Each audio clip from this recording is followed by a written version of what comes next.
Hello students.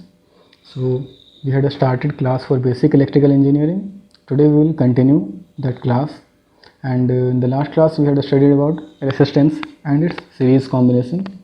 Today we will study about resistance parallel combination, and we will solve some numericals also. I will remind you that this class will help students for SSC, JEE, SEPTEM, DRDO or any other diploma level competitive examination. My name is Manik, and if you are not able to understand any doubts or you have any doubts, queries, you can send me in comments. So we will start. Parallel combination of resistance. What will happen if resistances are connected in parallel? Like in series, I had told the resistance, if they are connected in series, same current will flow throughout all the resistors. In this condition, there will be same voltage. V will be same across each resistor, and current will depend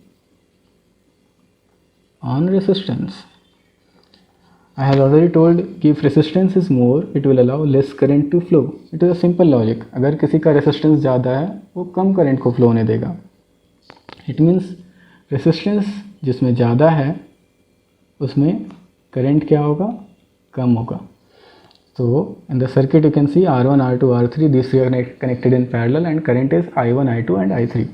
Now suppose if R1 is more than R2 and it is more than R3, then what it will give कि I1, यहाँ पर हम देख सकते हैं कि R1 is the largest of resistance. So I1 क्या होगा, सबसे छोटा होगा. I1 से बड़ा होगा कौन, I2. क्यों, क्योंकि R2 जो है वो छोटा है R1 से. If R2 is smaller than R1, I1 में इसका जस्ट उल्टा हो जाएगा. I1 will be smaller than I2 and it will be smaller than I3. यहाँ पर R3 was the smallest, so I3 is largest. Okay, what is the equivalent resistance? For this, equivalent resistance rule is 1 by R is equal to 1 by R1 plus 1 by R2 plus 1 by R3. इसमें हमेशा याद रखिए कि ये जो R आएगा, R equivalent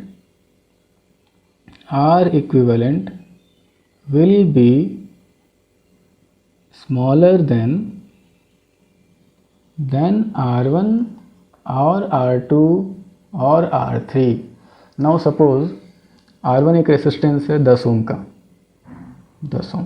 R2 एक है 100 ओम का एंड R3 एक है 1000 ओम का. तो इसका जो इक्विवेलेंट रेसिस्टेंस आएगा वो जो सबसे छोटा रेसिस्टेंस है यानी कि 10 ओम, उससे भी कम आएगा. I am not solving this, I am telling you the value of R equivalent will be less than 10 ohm. क्यों, why, because 10 ohm is the least resistance among these three. So we will get R equivalent less than the least resistance, smaller than all three. इन तीनों से ही छोटा आएगा जो भी R equivalent आएगा. In our household circuits, every the equivalent are connected in parallel in our household. That you should remember, household, all equipments are in parallel combination. In our household, sometimes they will ask why we are doing all the equipments connected in parallel, so that same voltage will come across each. हमारा जो घर में TV है, हमारे घर में जो bulb है, फ्रिज है, वॉशिंग मशीन है, सभी को करंट अलग अलग चाहिए होता है, but they all need the same voltage. That's why we are connecting all the equipments in parallel.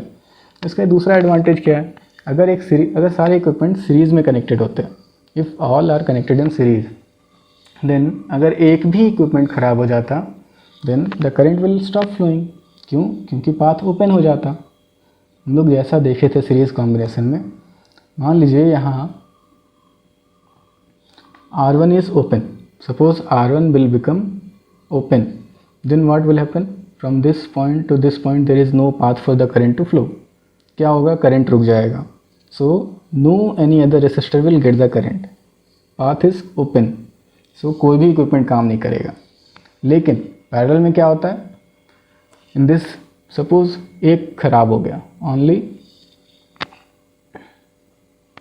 this resistance is open, suppose this resistance is open, then what will happen, ये I3 flow नहीं होगा। That's why in parallel combination if any one branch is open then also current will flow in the other branches। हमारे घर में अगर bulb खराब हो जाता है तो क्या टीवी भी काम करना बंद कर देता है? नहीं, ऐसा नहीं होता है। क्यों? क्योंकि all are connected in parallel। Okay, now we have a number of circuits to solve. Series connection का पहला क्वालिटी हम क्या बताए थे, व्हाट आई टोल्ड कि same current it means series and same voltage it means parallel. हम लोग कभी भी सर्किट सॉल्व करते हैं तो जो सबसे छोटा लूप है, सबसे छोटा लूप, स्मॉलेस्ट लूप, वहाँ से सॉल्व करना शुरू करते हैं। अब इस सर्किट में सबसे छोटा लूप कौन सा है, ये वाला। In this 3 ohm and 6 ohm, these are connected in parallel or series। we can see here whatever current is flowing, it is dividing, some current will flow in this, some current will flow in this। so in these two different currents are flowing, different current means parallel, series में तो same current होना चाहिए ना। so 3 and 6 are connected in parallel, what will be the resistance, 1 by R is equal to 1 by 3 plus 1 by 6, it means 6, 2 plus 1, it means 3 by 6, it means 1 by 2। so R आ गया 2। so अब हम इन दोनों को हटाकर लिख सकते हैं 2। अब हम देख सकते हैं ये 2 ohm और ये 18 ohm, इसका सर्किट कैसा आ जाएगा। एक रेसिस्टेंस है 2 ohm का, एक रेसिस्टेंस है 80 ohm, 2 ohm 18 ohm, इसके साथ यहाँ पैरेलल में है 5 ohm और यहाँ सीरीज में है 8 ohm। अभी यहाँ देख सकते हैं ये 5 ohm है, ये है 8 ohm। 2 ohm और 18 ohm इन दोनों में सेम करंट फ्लो होगा, करंट को डिवाइड होने के लिए कोई पाथ नहीं है, जो करंट इसमें फ्लो होगा सेम करंट इसमें भी फ्लो होगा। So 18 and 2 are connected in series. So कितना आ जाएगा 18 और 2 का, 18 प्लस 2 इट मीन्स 20 ohm। और इस 20 ohm के साथ पैरेलल में है 5 ohm। क्यों? बिकॉज यहाँ से करंट देखते हैं, करंट यहाँ पर डिवाइड हुआ था, कुछ करंट इसमें गया, कुछ करंट इसमें गया।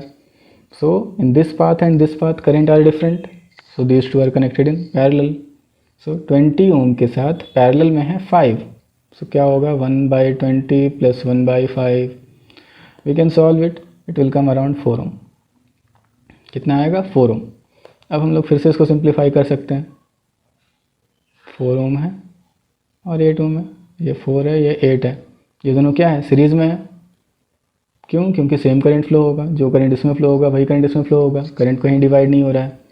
सो 8 and 4, 4 plus 8 it means 12 ohm।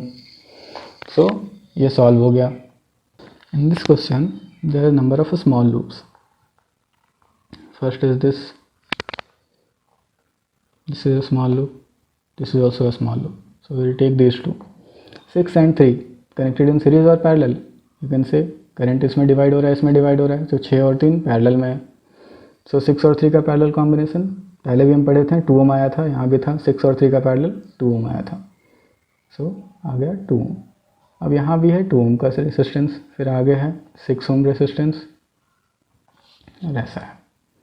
यहाँ से एक रेसिस्टेंस 4 ohm का, यहाँ पर भी 8 और 8 पैरेलल में है। क्या आएगा 8 और 8 का पैरेलल, 8 और 8 का पैरेलल आएगा 1 by 8 plus 1 by 8 is equal to 2 by 8, 2 by 8 means 1 by 4, ये है 1 by R। सो R का वैल्यू क्या आ जाएगा 4 ohm।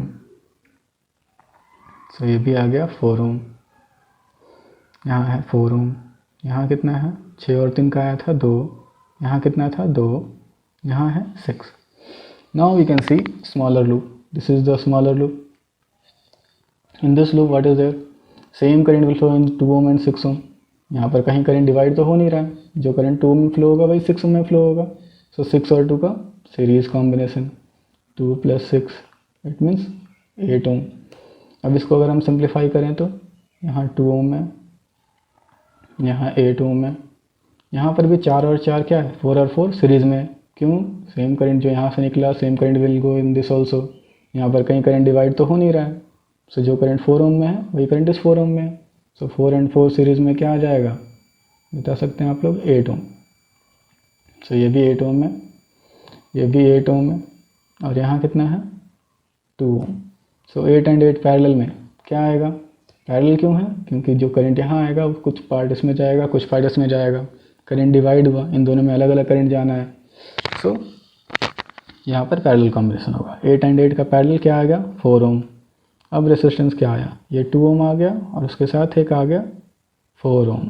बस 2 एंड 4। अब हमको क्या देखना है, जो करंट इसमें जाएगा वही करंट इसमें जाएगा, सेम करंट है। Same current means series.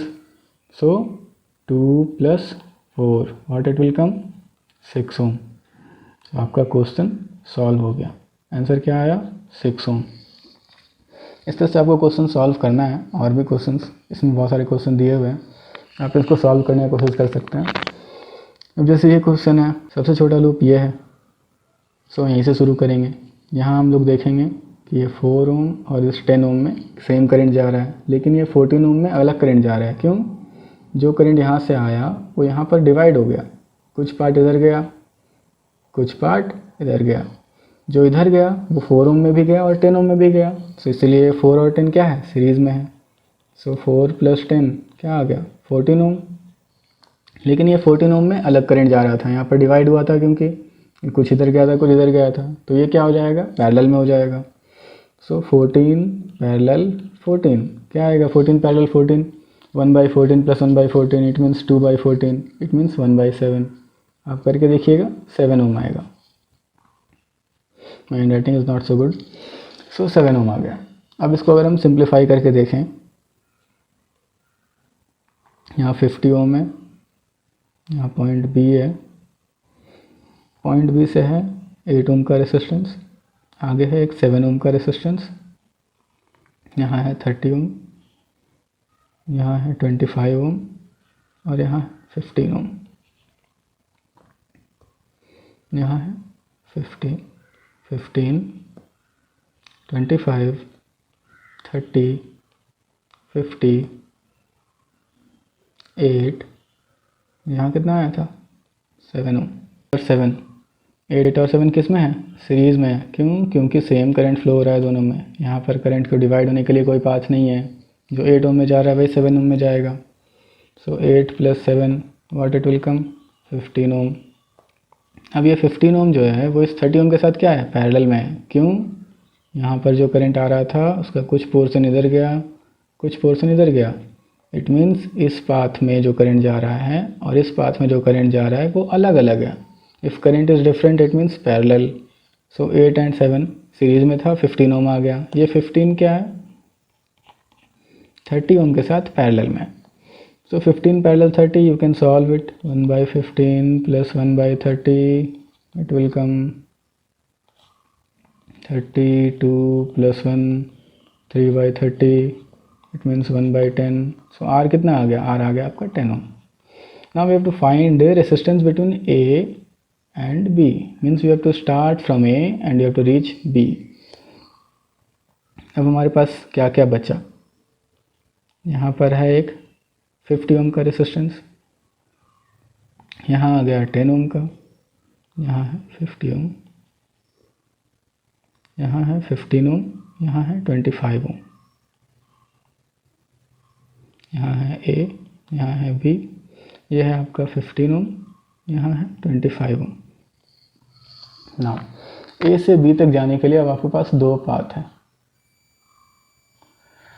एक तो आप चाहें तो यहाँ से सीधा इसके थ्रू चले जाएं B तक, दूसरा पाथ ये है। सो अब करंट अगर मान लीजिए A में इंटर कर रहा है, it will have to choose either this path or this path. Some current will flow in this, some current will flow in this path. So in दोनों पाथ में करंट अलग अलग है। It means this path and this path are in parallel. But एक बार जो current इस path में गया, if one current, any amount of current is going through this path, it will flow in the same current will flow in 15 ohm, 25 ohm, 10 ohm। इन तीनों में same current flow होगा, इसीलिए ये तीनों क्या है, सीरीज में। सीरीज़ में है, then 20 15 plus 25 40 plus 10, how much it will get 50 ohm. और यहाँ पर भी क्या है 50 ओम, ये और पाथ क्या था पैरेलल में था, so 50 ohm parallel 50 ohm, what it will come 25 ohm. So if you will practice more questions, you will understand it better. Try to solve as many questions as possible. We will see some questions, objective questions. The combined resistance of two equal resistors connected in parallel is equal to, we have seen in the earlier examples, if 15 is connected to 15 in parallel, suppose any resistance is 15 ohm, second resistance is also in 15 ohm, these two are connected in parallel, it means 15 parallel 15, what it will come 1 by 15 plus 1 by 15 is equal to 1 by r, it means 2 by 15 is equal to 1 by r, it means r is equal to 15 by 2, क्या आ गया 7.5। इसका मतलब ये हुआ कि parallel में if two resistance are equal the resultant will come half of that value. देखिए यहाँ 7.5 इज़ हाफ ऑफ 15, इसका मतलब क्या होगा कि what we will get half of the resistance. Next question, when a low resistance is connected in parallel with a high resistance, the combined resistance, I have already told while I was teaching parallel combination, हम बताए थे, I told कि the resistance, equivalent resistance what we will get in parallel combination will be lesser than the all the three resistance in connected in parallel. जो भी resistance parallel में connected हैं, suppose 10 ohm 100 ohm और 1000 ohm, the resistance what will get as the equivalent resistance will be less than the least value, यानी कि जो हमको resistance मिलेगा वो 10 ओम 100 ओम और 1000 ओम तीनों से ही छोटा होगा। तीनों से छोटा होगा इसका मतलब क्या होगा कि वो 10 ओम से भी छोटा होगा। यहाँ पर सेम ही क्वेश्चन पूछा गया है कि when A low resistance is connected in parallel with high resistance, suppose low resistance कितना है, मान लेते हैं लो रेसिस्टेंस जो है वो है 10 ओम का और हाई रेसिस्टेंस है सपोज 1000 ओम का। सो हमको जो सॉल्व करेंगे तो हमको क्या मिलेगा, जो भी आर इक्विवेलेंट मिलेगा वो छोटा होगा किससे 10 ओम से भी, और आर इक्विवेलेंट छोटा होगा 1000 ओम से भी। तो यहाँ पर आंसर क्या होना चाहिए, always less than the low resistance, जो लो रेसिस्टेंस है उससे भी क्या है छोटा है। Next question, which of the following bulbs will have the least resistance. Okay, ये rule till now I have not doubt this rule. In this power is there, power is equal to voltage into current, simple rule, power is equal to voltage into current. Now we have known कि V बराबर I into R होता है, तो I into R into I, what it will come I square R, और you can put I is equal to V by R, so क्या आ जाएगा V square by R. So either you can use this rule और this rule और this rule. यहाँ पर क्या क्या गिवन है, V, और it is given V is equal to 220 volt and P is equal to 60 watt. So P is equal to V square by R. It means R is equal to V square by P. You can cross multiply and solve it. So V is 220 का square by R, P यानी कि 60. So 20 48400 divided by 60. You can solve how much it will come, 6 8 ja 40, 6 8 ja 48, 6 6 ja 36.6 something it will come. So similarly you can solve for each. Now second, this is the first option. For second option, R is equal to V square by P, V is equal to 220 का square by P, P is 100, so 48400 by 100, it will come 484 ohm. So इसका resistance जो है वो first वाले से कम है। Now third you can solve, R is equal to V square by P 115 का स्क्वायर बाई 60। सो यहाँ 115 है, यहाँ 220 था, सो एनीवे इसका जो रेसिस्टेंस का वैल्यू आएगा वो इससे कम आएगा। so it will be less than the earlier. 115 का square you can solve it, how much it will come. Now in the second case, fourth case, R4 is equal to 115 का square by 100.